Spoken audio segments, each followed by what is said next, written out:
परम मंगलमय परत्पर अखिलेश्वर अकारण करुणा करुणालय भक्तवांछन कल्पतरु तड़ित विनिंदित पीतांबरधारी बालकृष्ण प्रभु की वाङ्मय मूर्ति श्रीमद् भागवत महापुराण।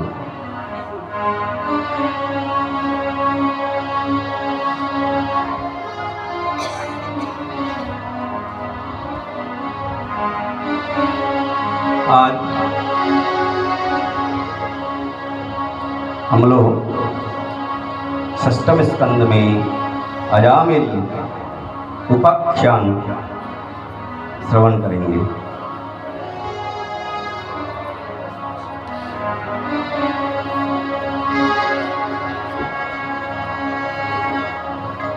राजा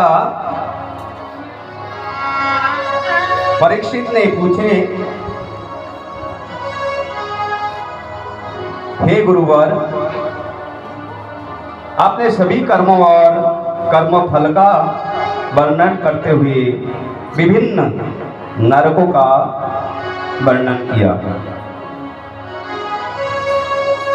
निवृत्ति मार्ग और प्रवृत्ति मार्ग के लक्षण तथा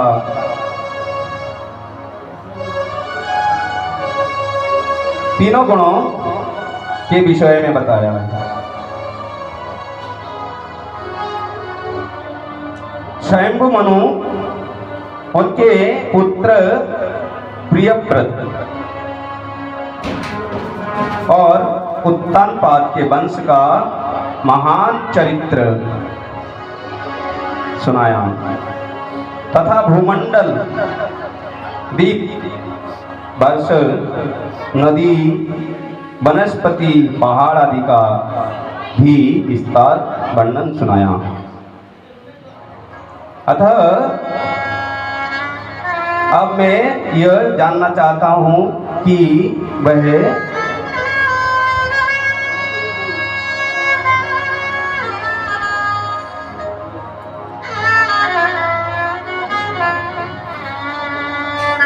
कौन सा उपाय है जिनके द्वारा मनुष्य सभी पाप कर्मों फलों से मुक्ति हो जाए।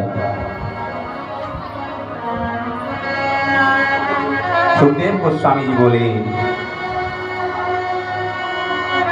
कर्मणा कर्म निराहारो, कर्मणा कर्म निराहारो न हत्तान्ति कयिष्यति अविदधिकारित्वा तयाश्चित्तं विमर्शनम्।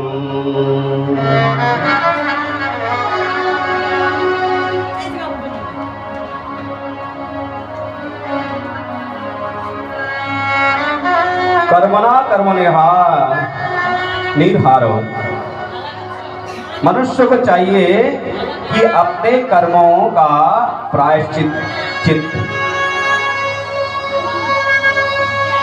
मृत्यु आने से पहले ही कर लेना चाहिए, अन्यथा नरक भोगना पड़ता है। प्रायश्चित क्या है? प्रायश्चित किसे बोलते हैं? तत्व ज्ञान को जान लेना ही प्रायश्चित है।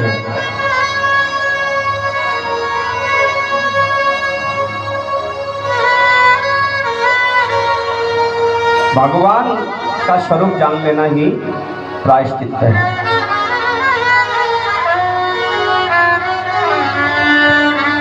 जिसे जान लेने के पश्चात मनुष्य सभी पाप कर्म फलों से मुक्ति हो जाता है।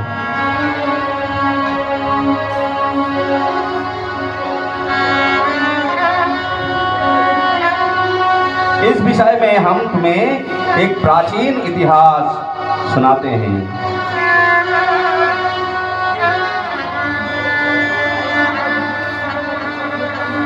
हे राजन, ध्यानपूर्वक इस प्रसंग को सुनिए। कन्नकुब्जेदिजः कश्चित् दासीपतिरजामिलः नाम्ना नष्ट सदाचार दक्षं संसर्गदूषितः।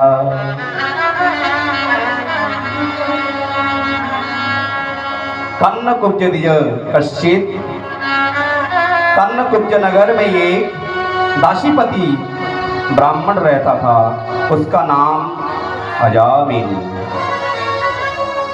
उसका नाम क्या था? अजामिल था। दासी के संसर्ग से दूषित होने के कारण उसका सदाचार नष्ट हो चुका था। वह प्रतिदिन राहगीरों को लूटता, हत्या करता, जुए से छल करता, दूसरे के धन को दूसरे से हरण करता, आदि आदि अनेक जघन्य पाप कर्मों से लिप्त रहता था और उन्हीं कर्मों को करते हुए अपने परिवार को पालन पोषण करता था। उसकी आयु इन कर्मों में, उसकी आयु कर्मों को करते करते 88 वर्षों की हो चुकी थी। उसके छोटे पुत्र का नाम नारायण था। उसके छोटे पुत्र का नाम नारायण था।